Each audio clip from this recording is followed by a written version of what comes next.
Hi friends, welcome back to my channel. మీరు కనుక నా ఛానల్ ఫస్ట్ టైం చూస్తున్నారా అయితే సబ్స్క్రైబ్ చేసుకోండి. అలాగే పక్కనే ఉన్న బెల్ ఐకాన్ని క్లిక్ చేసేయండి ఫ్రెండ్స్. ఈరోజు ఎపిసోడ్ అయితే సూపర్ మలుపులు ఉంటాయి. ఎక్కడా స్కిప్ చేయకుండా మొత్తం చూడండి ఫ్రెండ్స్. అప్పుడే మీరు ఎంజాయ్ చేయగలుగుతారు. నచ్చినట్లయితే ఒక చిన్న లైక్ ఇచ్చి ఎంకరేజ్ చేసేయండి. ఇక ఎపిసోడ్లోకి అయితే వెళ్ళిపోదాం. ఎపిసోడ్ స్టార్ట్ అవగానే రాజ్, కావ్య ఇక రాజ్ బిడ్డతో సహా ముగ్గురు కలిసి కార్లో రీయూనియన్ గెట్ టుగెదర్కి అయితే వెళ్తారు. ఇక వెంటనే కారు దిగ్గానే అందరూ కూడా ఇక 10th క్లాస్ బ్యాచ్ మొత్తం కూడా అక్కడ ఉంటారు.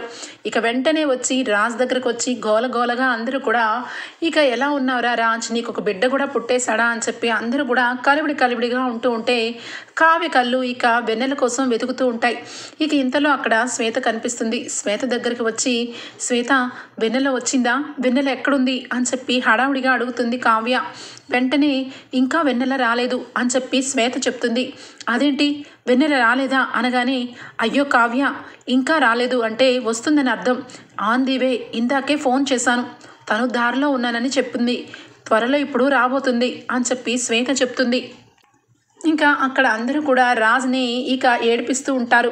ఏంట్రా రాజ్, చిన్నప్పుడు తెగ ఫోజు కొట్టేవాడివి, ఎప్పుడు చూసినా నేను లవ్ మ్యారేజ్ చేసుకుంటాను అని చెప్పి ఒకటే ఫోజ్ కొట్టేవాడివి, ఇప్పుడేంట్రా మరి అరేంజ్ మ్యారేజ్ చేసుకున్నావు, ఇప్పుడు నువ్వు ఓడిపోయావు కదా అని చెప్పి అందరూ కూడా ఇక ఎగతాలుగా రాజుని ఏడిపిస్తూ ఉంటారు. ఇక అది వింటుంది కావ్య. అంటే ఈయన చిన్నప్పటి నుంచి కూడా ఇష్టపడి ప్రేమించి పెళ్లి చేసుకోవాలనుకున్నారా, అకస్మాత్తుగా ఈయన జీవితంలోకి నేను వచ్చానన్నమాట అని చెప్పి ఇక కావ్య అలానే రాజ్ మొహం కాసి చూస్తూ ఉంటుంది. ఇక వెంటనే కూడా శ్వేత వచ్చి, హలో అందరూ ఆగుతారా, చిన్నప్పుడు లవ్ మ్యారేజ్ చేసుకుంటానన్నాడు, కానీ పెళ్ళైన తర్వాత కూడా లవ్ చేసుకోవచ్చు, అది మీకు తెలుసో లేదో, నేను కూడా లవ్ మ్యారేజ్ చేసుకున్నాను, కానీ తెలుసు కదా ఆయన నేను కలిసిలేము ఇప్పుడు అని చెప్పి అనగానే, అవును నువ్వు చెప్పింది కూడా చాలా కరెక్ట్ శ్వేత, ఇక అందరూ కూడా చాలామంది లవ్ కమ్ అరేంజ్ మ్యారేజ్ చేసుకుంటారు, అరేంజ్ చేసి లవ్ చేసుకుంటారు, ఇలా ఎన్నో రకాలుగా పెళ్లి చేసుకున్నా వాళ్ళిద్దరి మధ్య అండర్స్టాండింగ్సే స్ట్రాంగ్గా ఉండాలి. భర్త ఒకవేళ తప్పు చేసినా భార్య సర్దుకొని ఉండాలి, భార్య ఒకవేళ తెలుసో తెలియకో తప్పు చేసినా భర్త కూడా సర్దుకోవాలి. కానీ ఇప్పుడు అలా ఎవరూ ఉండట్లేదు కదా, చిన్న చిన్న విషయాలకి డైవర్స్ తీసుకుంటున్నారు. భర్త కనీసం వేరొక అమ్మాయిని చిన్న మాటగా అంటేనే వెంటనే ఇక భార్య డైవర్స్ అంటుంది అని చెప్పి ఇక అందరూ అంటూ ఉంటే రాజ్ మనసులో చాలా బాధ అనిపిస్తుంది కావ్య మొహం చూస్తూ. అంటే నిజానికి నా భార్య కళావతి చాలా గ్రేట్, నేను ఒక బిడ్డను తీసుకొని వచ్చి ఇంట్లో తీసుకొని నా బిడ్డ అని చెప్పి అంటే కూడా నా భార్య నన్ను ఒక్క మాట కూడా అనకుండా తిరిగేసి ఎవరు ఎన్ని మాటలన్నా ఆ మాటలన్నీ కూడా కొట్టిపారేసి నా మీద నమ్మకంతో ఇంకా ఇక్కడే నాతోనే ఉంది. ఇలా ఈ రోజుల్లో అమ్మాయిల్ని చూసుకుంటే నిజంగా కళావతి చాలా గ్రేటు అని చెప్పి ఇక కావ్య గురించి చాలా గొప్పగా ఆలోచన చేస్తూ ఉంటాడు రాజ్. ఇంకాస్త కొంతమంది అయితే లైఫ్లో చాలా గోల్స్ ఉంటాయి, ఇక కొంతమందికి కొంత రిక్వైర్మెంట్ ఉంటుంది, వాళ్ళు ఇలాగే ఉంటే బాగుండు, ఇలానే నా జీవిత పార్ట్నర్ ఉంటే బాగుండు అని చెప్పి ఎక్స్పెక్టేషన్స్తో చాలామంది పెళ్లి చేసుకుంటారు. కానీ అకస్మాత్తుగా ఇంట్లో వాళ్ళు ఎవరో ఒక అమ్మాయిని పెళ్లి చేసేస్తారు. అప్పుడు ఆ భర్త ఆ అమ్మాయిని మంచిగా చూసుకుంటే చాలా గ్రేట్ అని అర్థం, అదే ఆ అమ్మాయిని టార్చర్ చూపిస్తూ ఉంటే ఇక వాళ్ళిద్దరూ విడిపోవడమే కరెక్ట్ కదా అని చెప్పి అనగానే ఇక కావ్య మనసులో అనుకుంటుంది, నిజమే కదా, ఈయన జీవితంలోకి నేను అకస్మాత్తుగా వచ్చాను, కానీ ఎప్పుడు కూడా నా విషయంలో ఈయన నన్ను ఏ రోజు కూడా తక్కువ చేసి చూడలేదు, నాలో ఉన్న టాలెంట్ని ఎంకరేజ్ చేస్తూ వచ్చారు, నా కుటుంబాన్ని ఎంతగానో ఆదరించారు, చివరాఖరికి ఇక ఈరోజు ఈ రకంగా ఒక బాబుని తీసుకొని వచ్చారు. కానీ ఈయన వెనక నుంచి ఆలోచిస్తుంటే ఈయన ఏ తప్పు చేయలేదు, ఒక్క విషయంలో కూడా ఈయనని తప్పు పట్టడానికి లేదు అని చెప్పి కావ్య కూడా ఇక రాజ్తో పాజిటివ్గా రాజ్ గురించి ఆలోచిస్తూ ఉంటుంది. ఇలా అందరూ కూడా ఒకరి గురించి ఒకరు ఇక మాట్లాడుతూ ఇక అలానే టైం పాస్ చేస్తూ ఉంటే ఇంతలో ఇక కారులోంచి ఇక కారు వచ్చి ఆగుతుంది. అందరూ కూడా ఇక కారులో ఎవరు వస్తున్నారబ్బా అని చెప్పి చూసేసరికి సారీ కట్టుకొని ఇక మంచి హైట్తో వెయిట్తో ఇక మంచి కలర్తో చాలా కలర్ఫుల్గా ఇక వెన్నెల అయితే దిగుతుంది. వెన్నెల పేరుకు తగ్గట్టుగానే చాలా అందంగా అయితే ఉంటుంది. ఇక ఒక్కసారిగా వెన్నెలని చూసిన కావ్య అట్లానే స్టన్ అయిపోయి చూస్తూ ఉంటుంది. కావ్య ఇక అలా చూస్తూ ఉండిపోవటం రాజ్ అయితే గమనిస్తాడు. వెంటనే కూడా ఇక వెన్నెల ఏంటి ఇక్కడికి ఎందుకు వచ్చింది, ఇక్కడికి రావద్దని చెప్పి నేను చాలాసార్లు చెప్పాను కదా, అయినా ఎందుకు వచ్చింది అని చెప్పి కంగారు పడుతూ ఉంటాడు రాజ్. ఇక ఇక్కడ చూస్తే ఇక్కడ కళ్యాణ్ అయితే అప్పుతో చాలా ఇదిగా మాట్లాడతాడు. పోలీస్ ట్రైనింగ్ గురించి నీకు హెల్ప్ చేద్దామని అనుకుంటున్నా, కానీ నువ్వు హెల్ప్ తీసుకోవట్లేదు. నువ్వు ఎప్పుడు అంతే, వదిన కూడా అంతే, నా సహాయం తీసుకోమంటే నువ్వేమీ చెయ్యొద్దు, నువ్వు ఆఫీస్కి వెళ్ళు అని చెప్పి తనకు తానే చూసుకుంటానని అంటుంది అని చెప్పి ఇక కళ్యాణ్ అయితే అప్పుతో ఫోన్లో మాట్లాడుతూ ఉంటాడు. ఇక అప్పు అయితే మా అక్క ఎప్పుడూ కూడా మా కుటుంబానికి చాలా చేసింది, అలాంటిది మా అక్క ఈరోజు ఆపదలో చిక్కుకుంది, అలాంటి అప్పుడు నేను కనీసం ఏ హెల్ప్ చేయలేకపోతున్నాను. అసలు ఆ అమ్మ ఎవరో తెలియదు, ఇక ఆ బాబు ఎవరో తెలియదు, ఇక బావగారు ఎందుకు ఇలా చేశారో తెలీదు అని చెప్పి అప్పు అయితే కళ్యాణ్తో అంటూ ఉంటే ఇక ఈరోజైతే సస్పెన్స్ అయితే వదిలిపోతుంది అని చెప్పి అంటాడు కళ్యాణ్. ఎందుకని అనగానే నీకు తెలియదేదా అంటే ఇక వదిన ఏమీ మీకు చెప్పుండదు. నిజానికి ఇక అన్నయ్య తీసుకొచ్చిన బాబు వాళ్ళ అమ్మ పేరు వెన్నెల అంట. ఇక ఆ విషయం నాకు మొన్న ఇక కావ్య వదిన చెప్పింది. ఖచ్చితంగా 10th క్లాస్లో చదువుకునేటప్పుడు మా అన్నయ్యకి ఒక అమ్మాయి వెన్నెల అని ఫ్రెండ్ ఉండేది. ఆ అమ్మాయి ఇక ఆ బిడ్డకి తల్లి ఏమోనని ఇక డౌట్గా ఉందని నేను చెప్పాను. ఇక అది తెలుసుకోవడానికి ఇక ఖచ్చితంగా రీయూనియన్కి వెళ్ళి అక్కడ తెలుసుకుంటానని చెప్పింది అని చెప్పాను. కానీ ఆ అమ్మాయి పేరు వెన్నెలనా, అది ఎవరు చెప్పారు అని చెప్పాను. కానీ అది అన్నయ్యే చెప్పాడంట అని చెప్పి అనడంతో ఇక వెంటనే కూడా వెన్నెలనా, ఎక్కడో విన్నట్టు అనిపిస్తుంది అని చెప్పి ఇక సరేలే బాయ్, నేను ఇక పిజ్జాని డెలివరీ చేయడానికి వెళ్తున్నాను అనగానే అదేంటి అప్పు, పిజ్జాని డెలివరీ చేయడం ఏంటి బ్రో, నువ్వు హ్యాపీగా ఇక పోలీస్ ట్రైనింగ్కి ఇక వెళ్తూ ఉన్నావు కదా, మధ్యలో ఎందుకు ఆపేస్తున్నావు అనగానే అదేంటి బాయ్, నాకు సెలెక్ట్ కాదని చెప్పి లెటర్ వచ్చినా కూడా ఇంకా ట్రైనింగ్ చేస్తూ నేను ఏం లాభం పొందుతాను, ఇంట్లో వాళ్ళకైనా నా వైపు నుండి సహాయం అందించాలంటే ఎంతో కొంత చేయాలి కదా, నీకు తెలుసు కదా, నేను ఖాళీగా కూర్చోలేను, అందుకే పిజ్జా డెలివరీకి వెళ్తున్నాను, వీలైనంత త్వరలో ఏదో ఒక జాబ్ కూడా చూసుకుంటాను అని చెప్పి అంటుంది. వద్దు బ్రో, నేను చెప్పినట్టు చెయ్యి, నువ్వు ట్రైనింగ్ అయితే ఆపొద్దు, ట్రైనింగ్ చెయ్యి, ఖచ్చితంగా ఏదో ఒక రోజు నీకు మళ్ళీ అప్లికేషన్ ఫామ్ నువ్వు ఫిలప్ చేయి, అప్పుడు ఆఫీస్లో వాడు కావాలని నీ ఫైల్ని వెనక పెట్టుండొచ్చు, ఇక వాడు కావాలని నీది ఇక సెలెక్ట్ కాకుండా చేయొచ్చు, అందువల్ల నువ్వు మళ్ళా అప్లికేషన్ని మళ్ళీ ఫ్రెష్గా స్టార్ట్ చేయి బ్రో, ఖచ్చితంగా నీకు ఈసారి సక్సెస్ అందుతుంది అనగానే ఇక నువ్వు చెప్పినట్టు చేస్తాను, కానీ ఇప్పుడైతే సెలక్షన్స్ ఏమీ లేవు, ఖచ్చితంగా నేను 1 year ఆగాలి, అప్పుడు వరకు అమ్మ నాయన మీద పడి తినడం నాకు ఇష్టం ఉండదని నీకు తెలుసు కదరా బాయ్, నేనైతే పిజ్జాని డెలివరీ చేయాలి, ఇక వాళ్ళు నాకు అడ్రస్ పెట్టి 10 minutes అవుతుంది, నేను వెళ్ళాలి అని చెప్పి ఇక అప్పు అక్కడి నుంచి ఇక పిజ్జా డెలివరీ చేయడానికి వెళ్తుంది. ఇక అక్కడికి వెళ్ళేసరికి అక్కడ పెద్ద అపార్ట్మెంట్ ఉంటుంది. ఇక ఏంటి ఇన్ని ఫ్లోర్లు ఉన్నాయి, ఇంత పైకి వెళ్ళాలా అని చెప్పి ఇక బద్ధకం పడిపోతూ ఇక కాదు, ఖచ్చితంగా ఇక్కడ ఎవరైనా దొంగలు ఉంటే నేను ఒకవేళ పోలీసుని అయితే ఖచ్చితంగా వెళ్ళి పట్టుకుని తీరేదాన్ని కదా, మరి పిజ్జాని ఎందుకని ఇంత బద్ధకంగా ఇంత లేజీ అయిపోతున్నాను అని చెప్పి ఇక అప్పు అయితే వెళ్తుంది ఇక అపార్ట్మెంట్ 5th floorలోకి. ఇక అక్కడికి వెళ్ళేసరికి ఇక అక్కడ ఇంట్లో ఎవ్వరూ కూడా ఉండరు, ఇక ఒక 2 అమ్మాయిలు ఒక అబ్బాయి అయితే ఇక అక్కడ ఉంటారు. పిజ్జాని డెలివరీని చేయడానికి వెళ్ళిన అప్పును చూసి ఇక పిజ్జాకి మనీని ఇవ్వబోతూ ఉంటే ఇక వెంటనే కూడా సరే అని చెప్పి తీసుకుంటూ ఉంటుంది. అప్పు చూసుకుంటూ ఉంటే ఎదురుగా ఇక ఒక ఫోటో కనిపిస్తుంది, అది కూడా ఇక రాసి తీసుకొచ్చిన బాబు ఫోటో.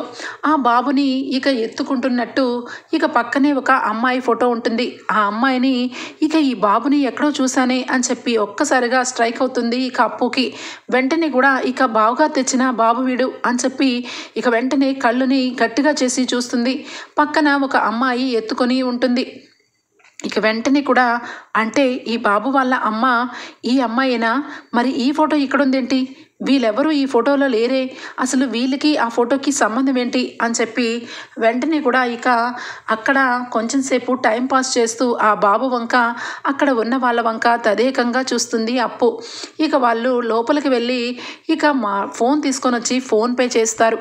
ఇక డబ్బులు తీసుకొని ఇక వాటర్ కావాలి, కొంచెం చాలా దాహంగా ఉంది, పై ఫ్లోర్ కదా, చాలా దాహంగా ఉంది, కొంచెం వాటర్ ఇస్తారా అని చెప్పి మంచిగా మాట్లాడుతుంది. వెంటనే కూడా సరే అయితే అని చెప్పి ఇక ఆ లోపలికి వెళ్తుంది. ఒక అమ్మాయి అయితే ఇంకొక అమ్మాయి అయితే ఇక ఫోన్ చేస్తుంది.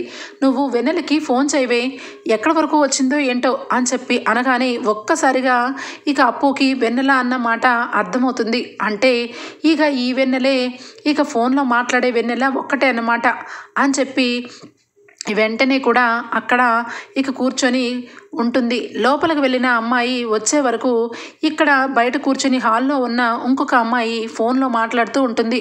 ఇక అప్పుడే ఇక కారులో ఉంటున్న వెన్నెల అయితే ఫోన్ లిఫ్ట్ చేసి ఇక ఫోన్ కట్ చేయడం వల్ల మళ్ళా ఫోన్ చేసేసరికి నేను వచ్చేసని ఇక్కడే ఉన్నాను, ఇక నా ఫ్రెండ్స్ అందరూ వెయిట్ చేస్తున్నారు, నేను జాగ్రత్తగానే వచ్చాను అని చెప్పి మాట్లాడుతూ ఉంటుంది వెన్నెల. ఓకేనే, సరే అయితే నువ్వు జాగ్రత్త అని చెప్పి ఫోన్ పెట్టేస్తే ఇక వెంటనే కూడా అప్పుకి అర్థమవుతుంది. అంటే ఇక కళ్యాణ్ చెప్పిన వెన్నెల అనే అమ్మాయి ఇక ఈ అమ్మాయి అన్నమాట. ఈ అమ్మాయి చేతిలో ఈ బాబు ఉన్నాడు అంటే ఈ బాబుని కన్నది ఈవిడ గారే అన్నమాట అని చెప్పి ఇక అప్పు అయితే చాలా కోపంతో ఇక వెన్నెల ఆ రీయూనియన్ ఫంక్షన్కి ఇక వెళ్ళే ఉంటుంది. ఇక వెంటనే కూడా అక్కడికి వెళ్ళాలి అని చెప్పి ఇక అనుకుంటూ వెళ్ళబోతూ ఉంటే ఇక అక్కడ వాళ్ళిద్దరూ కూడా ఇంట్లో ఇక అప్పు వెళ్ళిపోయింది అనుకొని ఇక డోర్ని కూడా సరిగా లాక్ చేసుకోకుండా ఇద్దరూ మాట్లాడుకుంటూ ఉంటారు. ఇక వెంటనే కూడా అప్పు ఏం మాట్లాడుకుంటారా అని చెప్పి పక్కనే నుంచొని ఉంటుంది. ఇక అందులో ఉన్న ఒక అమ్మాయి అయితే అసలు వెన్నెల ఎంతైనా చాలా తెలివిగలదే, అది లక్కీ గర్ల్, అసలు ఎంతైనా అంత పెద్ద ఉన్న వాళ్ళ ఇంటికి కోడలు అయిపోతుంది అంటే నిజంగా అది ఎంత అదృష్టవంతురాలు అని చెప్పి అంటూ ఉంటే ఇంకొక అమ్మాయి ఏంటి అదృష్టం, దాని వెనకాల అది చాలా కృషి చేసింది, అసలు మొత్తానికి నిజంగా అది సాధిస్తుందని నేను అనుకోలేదు, ఎంతగా కష్టపడిందో తెలుసా, అది ప్రెగ్నెంట్ డ్రామా ఆడినప్పుడు నాకు బాగా తెలుసు, నేను దానికి హెచ్చరించాను, నువ్వు ప్రెగ్నెంట్ అంటే ఎవరైనా నమ్మేస్తారా, అలాంటిది ఇక నీ బిడ్డకి తండ్రిని నీ నోటితో నువ్వు చెప్పేస్తే ఒప్పుకుంటారా, ఎవరు పిచ్చోళ్ళేమీ కాదే అని చెప్పి అంటే ఇక వెంటనే కూడా అది ఎంత ప్లాన్ చేసిందో తెలుసా అనగానే ఏంటోనే నాకైతే నమ్మాలనిపించట్లేదు, ఏం జరిగింది అసలు అని చెప్పి పక్కన ఇంకొక అమ్మాయి అడుగుతూ ఉంటే అది ఇక Swaraj group of company MD ఉన్న రాజ్ సార్ ఉన్నారు కదా, ఇక రాజ్ని చిన్నప్పటి నుంచి అది బాగా చాలా ఇదిగా ప్రేమించింది, కానీ దాని ప్రేమని ఎప్పుడు కూడా తను ఇష్టపడలేదు, తను ఎప్పుడు కూడా తనని దూరంగానే ఉంటూ ఫ్రెండు అని చెప్పి దూరం పెడుతూనే ఉండేసరికి ఇది ఎంత ప్లాన్ చేసిందో తెలుసా, ఒకరోజు నాకు ఒంట్లో బాగాలేదని చెప్పి ఇంటికి పిలిపించుకొని ఇక ఆయన తాగిన కూల్ డ్రింక్లో ఇక మత్తు మందిని కలిపేసి ఇచ్చేసి మొత్తానికైతే మ్యాటర్ ఫినిష్ అయిపోయింది అని చెప్పి ఇక ఆ రోజు నుంచి రాజుని తన దారిలోకి తెచ్చుకుంది తెలుసా అని చెప్పి అనగానే ఇక దెబ్బకి పక్కనే ఉన్న అమ్మాయితో సహా అప్పు అయితే గోడ అవతల నుంచి మొత్తం వింటూ షాక్ అయిపోతుంది. కానీ పాపం రాజ్ ఎంతైనా అమాయకుడు, ఇక చెప్పిన మాయ మాటల్ని నమ్మేసి తన జీవితాన్ని తనేదో నాశనం చేసేసినట్టు, తనేదో ఇక ఆ అమ్మాయిని అనవసరంగా అందరి ముందు నవ్వుల పాలు చేసేసినట్టు తెగ ఫీల్ అయిపోతూ తెగ హర్ట్ అయిపోయాడు. ఇక అదే అదనుగా పెట్టుకున్న ఈ వెన్నెల ఇక డ్రామా స్టార్ట్ చేసింది. ఇక రాజ్ నువ్వు లేకపోతే నేను లేను, నువ్వు నన్ను పెళ్లి చేసుకోరాజ్, నేను చిన్నప్పటి నుంచి ఇష్టపడుతున్నానని తెగ బిల్డప్ ఇచ్చేసేది, కానీ రాజ్ మాత్రం ఎప్పుడూ కూడా పెళ్లి చేసుకోవడానికి ఇష్టపడలేదు, ఇక నీ విషయంలో నేను తప్పు చేశాను, కానీ నేను పెళ్లి చేసుకోలేను అని చెప్పి 2-3 సార్లు చెప్పడంతో అది ఇంకా ఏమీ ఆలోచించకుండా ఒక్కసారిగా ప్రెగ్నెంట్ డ్రామాని స్టార్ట్ చేసింది అనగానే అసలు ఎలా ప్రెగ్నెంట్ డ్రామా ఆడిందే, అసలు ఎలా నమ్మేశాడు అనగానే ఏముంది ఇక వాళ్ళిద్దరికీ మధ్య ఇక జరగాల్సింది జరిగిపోయింది కాబట్టి ఇక ఖచ్చితంగా ప్రెగ్నెంట్ వచ్చిందని నమ్మించింది. ఇక రోజు కూడా ఫోన్ చేసి నేను ఇప్పుడు 3rd మంత్లో ఉన్నాను, ఇప్పుడు నేను ప్రెగ్నెంట్, ఆ ప్రెగ్నెంట్కి కారణం నువ్వే అని చెప్పి ఇక నెలకొకసారి రాజ్కి ఫోన్ చేసి భయపెడుతూ మొత్తానికైతే అది సాధించింది. మొన్న మధ్య ఇక వాళ్ళ ఇంట్లో ఉన్న ఇక వాళ్ళ రిలేటివ్ బిడ్డని అది తీసుకుంది. దత్తత తీసుకొని ఆ బాబు పేరు మీద ఆస్తి రాసిస్తానని, ఆ బాబుకి ఎలాంటి లోటు లేకుండా చేస్తానని చెప్పి మరీ తీసుకొని వచ్చి ఆ బాబే ఇక మన ఇద్దరికి పుట్టిన బాబు అని చెప్పి బాగా నమ్మించింది. ఇక అదంతా కూడా నమ్మేశాడు ఆ రాజ్. ఇక వెంటనే కూడా ఆ బిడ్డని చేతికిచ్చి, నువ్వు నన్ను పెళ్లి చేసుకోకపోయినా పర్వాలేదు, కానీ నీకు పుట్టిన బిడ్డని నీ దగ్గర పెడుతున్నాను.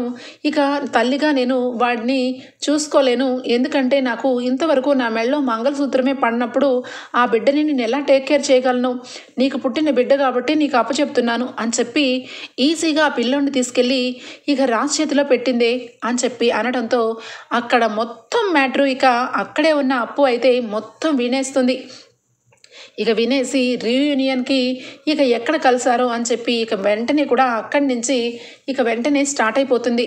ఇక అక్కడికి వెళ్ళి ఖచ్చితంగా అందరి ముందు ఇదిగో ఈ వెన్నెల బండారాన్ని బయట పెట్టాలి అని చెప్పి ఇక వెంటనే కూడా స్టార్ట్ అయిపోతుంది అప్పు. ఇక్కడ చూస్తే అందరూ కూడా ఇక వెన్నెల రాగానే వెన్నెలని అందరూ కూడా పరిచయం చేసుకుంటూ, చిన్నప్పటికి ఇప్పటికీ నీలో ఏ తేడా లేదే, చిన్నప్పుడు కూడా ఇలాగే ఉండేదానివి, ఇప్పుడు కూడా ఇలాగే ఉన్నావు అని చెప్పి అంటూ ఉంటారు.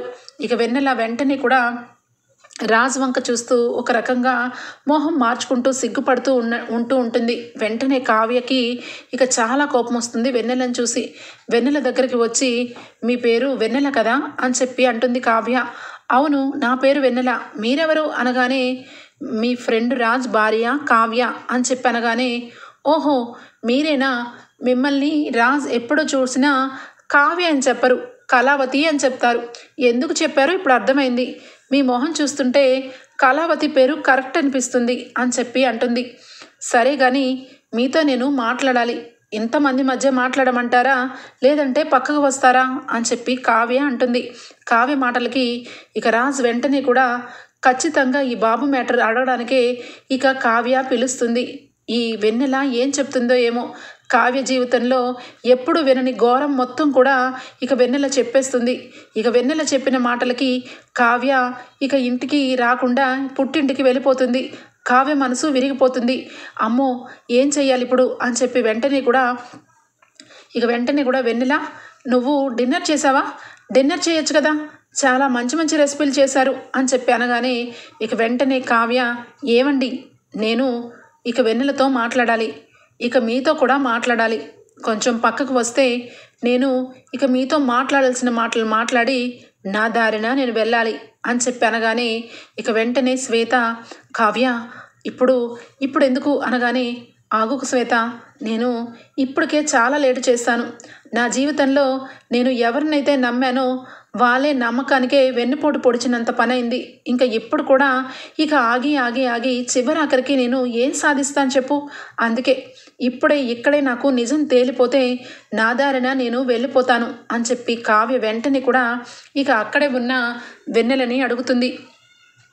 ఆ బాబు తల్లి నువ్వేనా అని చెప్పి అనగానే వెన్నెల వెంటనే కూడా, ఏం మాట్లాడుతున్నావు, ఆ బాబు తల్లి నేను కాకపోతే ఇంకెవరు, నీకు రాజ్ ఏమీ చెప్పలేదా, రాజ్ చెప్పే ఉంటాడు కదా, నా బాబే, అది కూడా నాకు రాజ్కి పుట్టిన బిడ్డ అని చెప్పి అంటుంది ఇక వెన్నెల. వెంటనే కూడా, ఆయనతో నువ్వు బిడ్డని ఎలా కంటావు, ఆయనకి పెళ్ళయింది, భార్యగా నేనున్నాను, అలాంటప్పుడు నువ్వు మా ఆయనతో బిడ్డను కనడం ఏంటి, కన్నదానివి బిడ్డను తీసుకొని ఇంటికి రాకుండా నువ్వు ఎక్కడో ఉంటూ మా ఆయన దగ్గర ఆ బిడ్డను ఎందుకు పెట్టావు అని చెప్పి అడుగుతుంది కావ్య. వెంటనే కూడా ఇక వెన్నెల అయితే, ఏం మాట్లాడుతున్నావు నువ్వు, ఇక రాజ్ విషయంలో ఇక నువ్వు భార్యగా ఉన్నావే తప్పించి నిజంగా ఏ రోజైనా భార్యగా భర్తలుగా మీరిద్దరు ఉన్నారా? ఆ బెడ్రూమ్ 4 గోడల మధ్య మీ ఇద్దరి మధ్య ఏం జరుగుతుందో రాజ్ నాకు చాలాసార్లు చెప్పాడు. పేరుకి మాత్రమే భార్యవి, కానీ ఇక ప్రేమ మొత్తం కూడా నా మీదే ఉందని నీకు నిలువెత్తు సాక్ష్యం తెలుస్తూనే ఉంది కదా అనగానే కావ్య కళ్ళు వెంట నీళ్లు అలానే వస్తాయి. ఇక వెంటనే కూడా బలవంతంగా కళ్ళు వెంట నీళ్ళని తుడుచుకుంటుంది. ఇక వెంటనే రాజ్ అయితే, వెన్నెల అని చెప్పనగానే, ఏంటి రాజ్ మాట్లాడినవేంటి, ఇక నువ్వు కూడా సంవత్సరం కాలం నుంచి ఈ విషయం నీ భార్యకి చెప్పకుండా ఏదో ఒక రకంగా కవర్ చేసుకుంటూ వచ్చావు. కానీ నాకు అలా కాదు రాజ్, నా జీవితం నాకు ఇంపార్టెంటే కదా. ఆ బిడ్డకి నీ దగ్గర పెట్టి నేను ఎక్కడున్నానని చెప్పి నీ భార్య క్వశ్చన్ చేస్తుంది. ఇక దానికి కూడా సమాధానం చెప్పాలి కదా అని చెప్పి వెంటనే కూడా చూడు కావ్య, నిన్ను పేరుకి పెళ్లి చేసుకున్నాడు కానీ రాజ్ నిన్ను ఏ రోజు భార్యగా చూడలేదు. ఇక నీకంటే ముందే నాతో రాజ్ ఇక ఈ బిడ్డని కన్నాడు. అలాంటప్పుడు నువ్వు భార్యని ఇక నీ మెళ్ళో తాలిబొట్టు కట్టినంత మాత్రాన, ఆ బ్రహ్మముడి పడినంత మాత్రాన నువ్వు భార్యవైపోవు. ఇక నీకంటే ముందుగానే నేను బిడ్డకి తల్లినయ్యాను కాబట్టి న్యాయంగా అయితే రాజ్ నా భర్తే అవుతాడు అని చెప్పాను. కానీ కావ్య ఇక ఏమి మాట్లాడాలో అర్థం కాదు.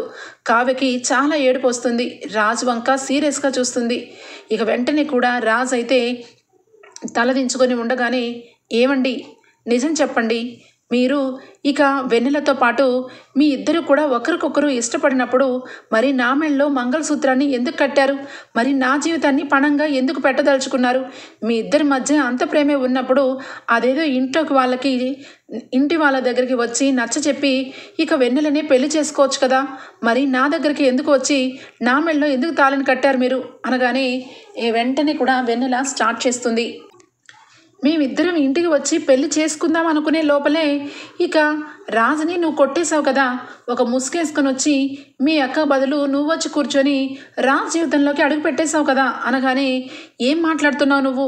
ఇక ఉన్న నిజాన్ని చెప్పు అని చెప్పి అంటాడు ఇక రాజ్ అలా మాట్లాడేసరికి ఇక కావ్య ఒక్కసారిగా, ఏం నిజమండి, ఏం నిజం దాచిపెట్టారు నా దగ్గర?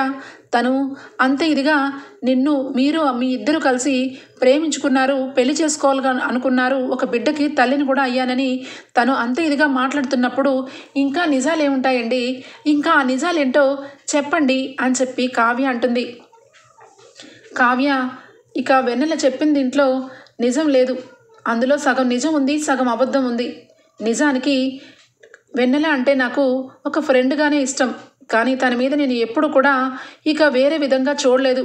కానీ ఇద్దరి మధ్య అనుకోకుండా ఇక ఈ బిడ్డ పుట్టాడు అంతే తెలుసు నాకు అని చెప్పి రాజ్ అంటాడు. ఇక రాజ్ మాటలకి వెంటనే కూడా వెన్నెల, ఏం మాట్లాడుతున్నావు రాజ్? ఏ రకంగా జరిగినా ఏదో రకంగా బిడ్డ అయితే పుట్టాడు కదా. నిజం చెప్పు రాజ్, ఈ బిడ్డ నీ రక్తం పంచుకొని పుట్టలేదా? ఇప్పుడే చెప్పు. ఈ బిడ్డ నా బిడ్డ కాదని చెప్తే నేను నా కొడుకుని తీసుకొని మీ అందరికీ దూరంగా ఎటో వెళ్ళిపోతాను. ఇక జీవితంలో నా మొహం మీకు చూపించను. నిజానికి ఈ బిడ్డకి నీకు ఏ సంబంధం లేదని చెప్పు రాజ్ అని చెప్పి అనగానే ఇక వెంటనే కూడా ఇక రాజ్ అయితే ఏమీ చెప్పలేడు. ఇక మొహాన్ని కనీసం కావ్య మొహంలో కూడా చూడలేడు. ఇక అలానే ఉండిపోతాడు. వెంటనే ఇక కావ్య, ఏంటండి ఏం మాట్లాడుతున్నారు మీరు? ఇక ఈ బిడ్డకి తండ్రిని అంటారు, కానీ మీ వెన్నెల అంటే నాకు ఇష్టం లేదంటారు. మరి అలాంటప్పుడు ఈ బిడ్డ ఎక్కడి నుండి పుట్టుకొస్తాడని? మీకు ఇష్టం ఉన్నా లేకున్నా ఆ బిడ్డకు మీరు తండ్రిని అయినప్పుడు ఖచ్చితంగా వెన్నెల అంటే మీకు ఇష్టమేనని అర్థమవుతుంది. కానీ మీ గురించి నేను ఎంతగా ఊహించుకున్నానో మీకు తెలీదు. మీ ఇంట్లో అందరూ కూడా మీరు తప్పు చేశారని ఒక అతిథిగా చేసినా కూడా నేను ఎప్పుడు కూడా మీరు తప్పు చేయరనుకున్నాను. నిజంగా శ్రీరామచంద్రుడు అనుకున్నాను. కానీ ఇప్పుడు అర్థమవుతుందండి, నా జీవితంలో ఎప్పుడు కూడా మీరు నన్ను ప్రేమగా చూడలేదు. నన్ను ఏదో ఒకరోజు ఇక మీ పుట్టింటికి వెళ్ళిపో అంటూ ఉంటే ఏదో అనుకున్నాను. కానీ నిజానికి నా మీద మీకు ఇంత కూడా ప్రేమ లేదు. మీ ప్రేమ అంతా కూడా ఇదిగో ఈ వెన్నెల మీద, ఆ బిడ్డ మీదే అని ఈరోజు నాకు తెలిసింది. ఇక నాకు సమాధానం దొరికింది కాబట్టి ఇక మీరు ఎందుకు చేశారు, ఎందుకోసం ఈ తప్పు చేశారని నేను క్వశ్చన్ చేయను. ఇక మీ కళ్ళ ముందు ఉండలేను. జీవితాంతం కూడా ఇక నేను ఒంటరిగా జీవించడానికైనా ఇక నేను ఉంటాను తప్పించి ఇక మీ జోలికి కూడా రాను. అలా అని చెప్పి నేను ఇంటికి కూడా రాను. ఇక మా పుట్టింటికి వెళ్ళిపోతున్నాను. మీరు అన్నారు కదా, ఇన్ని అనుమానాలు పడుతూ, ఇంత అవమానం పడుతూ, ఇంత సహనంతో ఇక్కడ ఎందుకుంటున్నావు, మీ పుట్టింటికి వెళ్ళిపో అని అన్నావు కదా. కానీ నేను ఆ రోజే వెళ్ళిపోవచ్చు. కానీ నేను మీతో చెప్పాను, నిజంగా మీరు తప్పు చేస్తే ఖచ్చితంగా మీరు కాదు కదా, ఆ భగవంతుడు అడ్డుకున్నా కూడా నేను వెళ్ళిపోతానని. ఇక నేను మా పుట్టింటికి వెళ్ళిపోతున్నాను. ఇకనైనా వెన్నెలని ఇంటికి తీసుకుని వెళ్ళి ఆ బిడ్డకి తల్లి లేని లోటు చెయ్యండి. ఇక మీరు వెన్నెల సుఖంగా ఉండండి. నా జీవితాన్ని నన్ను వదిలేసేయండి అని చెప్పి ఇక కావ్య బోరుమని ఏడుస్తుంది. ఇక పక్కనే ఉన్న శ్వేత, కావ్య కావ్య ప్లీజ్ కావ్య ఎమోషనల్ అయ్యొద్దు, ఏడవద్దు. రాజ్ విషయంలో నిజంగా నేను కూడా చాలా గుడ్డిగా నమ్మాను. రాజ్ ఇంత ద్రోహం చేస్తాడని ఊహించలేదు. వెన్నెల, అసలు నువ్వు నిజంగా రాజ్ని ఎప్పుడు ప్రేమించావు? అసలు మీ ఇద్దరి మధ్య ఈ బిడ్డ ఎప్పుడు పుట్టాడు? చెప్పు రాజ్, అసలు ఏమీ లేకుండా, ప్రేమ లేకుండా ఈ బిడ్డకి నువ్వు తండ్రి ఎలా అవుతావు? ఇప్పటికైనా నిజం చెప్పు. నీ భార్య మనసు విరిగిపోయి పుట్టింటికి వెళ్ళిపోతానంటుంది. కనీసం వెళ్ళిన మనిషి తిరిగి రానని చెప్తుంది. ఇంకా నువ్వు ఇలాగే నిట్ట నిలువుగా నుంచొని ఉన్నావు అంటే నిజంగానే తప్పు చేశావా? కావ్యని పెళ్లి చేసుకున్నాక తప్పు చేశావా, లేదంటే తప్పు చేసుకుని కళావతి మెళ్ళలో తాళిని కట్టావా అని చెప్పి శ్వేత కూడా చాలా గట్టిగా అడుగుతుంది. ఇక అప్పుడు వస్తుంది అప్పు. వెంటనే కూడా మా బావ ఏ తప్పు చేయలేదు, తప్పంతా చేసింది ఇదిగో ఈవిడ గారే అంతా తప్పుకి కారణం అని చెప్పి అంటుంది. అప్పుని అక్కడ చూసి రాజ్ అలాగే కావ్య అందరూ కూడా షాక్ అయిపోతారు. ఏంటి, ఏం మాట్లాడుతున్నానా అని చెప్పి అనుకుంటున్నారా బావగారు? నాకు మొత్తం విషయం అర్థమైంది.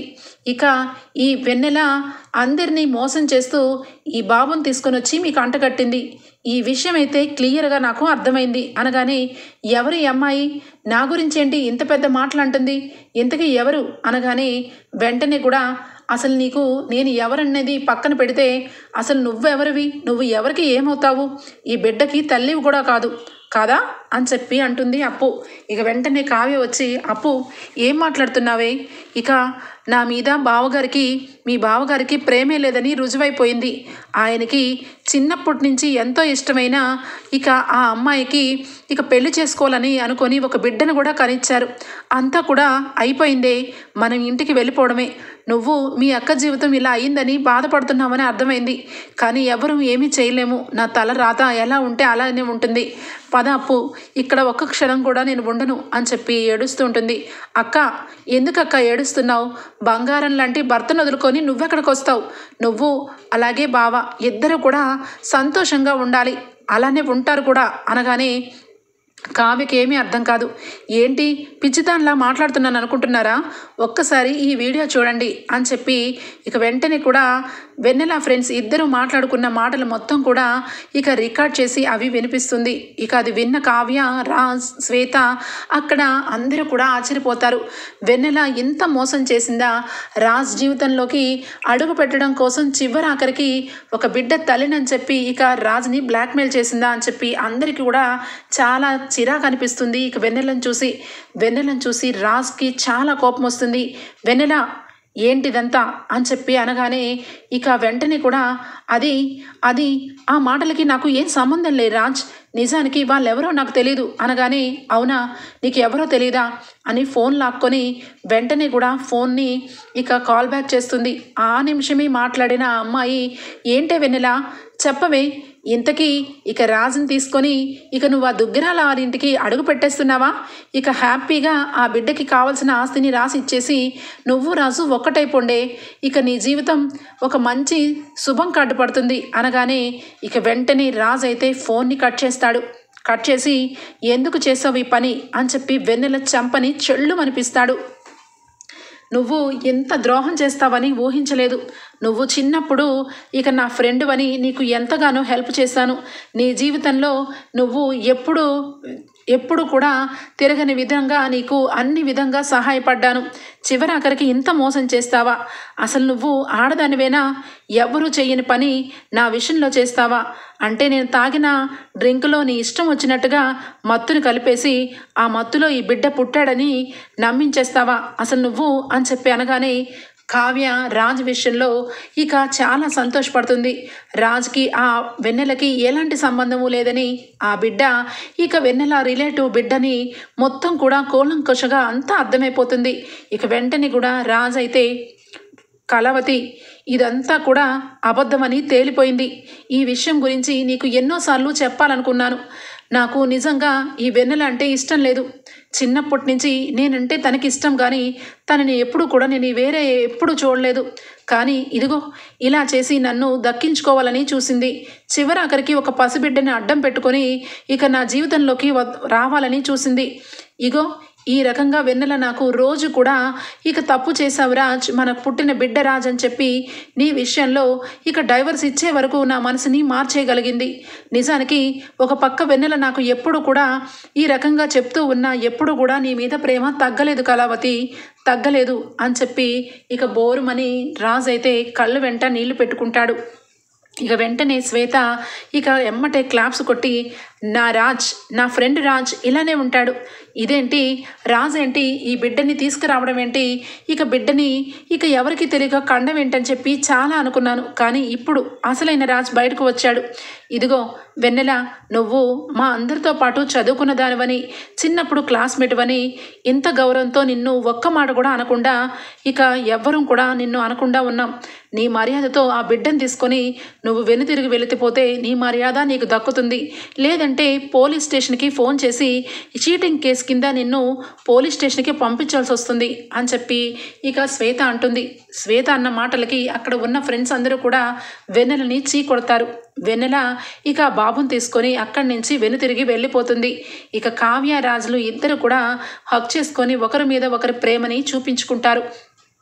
ఇక వెంటనే కూడా కారులో నుంచి మీ ఇద్దరు కూడా ఈ రోజు నుంచి కొత్త జీవితాన్ని మొదలు పెట్టండి, మేమిద్దరికీ కూడా ఒకరి మీదకి ఒకరి మీద నమ్మకం ఉంది, ప్రేమ ఉంది, అలాగే మీ ఇద్దరి జీవితం చల్లగా ఉండాలి అని చెప్పి శ్వేత ఇద్దరి చేతుల్ని ఇక ఒక్కటి చేసి కారులో ఇచ్చి మీ ఇద్దరు హ్యాపీగా ఈ రోజు నుంచి ఇక మంచిగా సంతోషంగా జీవితం సాగించాలి అని చెప్పి ఇక అంటుంది. ఓకే ఫ్రెండ్స్, ఎపిసోడ్ అయితే ఇంతటితో ఎండ్ అయిపోతుంది. రేపటి ఎపిసోడ్లో కలుద్దాం ఫ్రెండ్స్. అంతవరకు bye, take care, thank you for watching.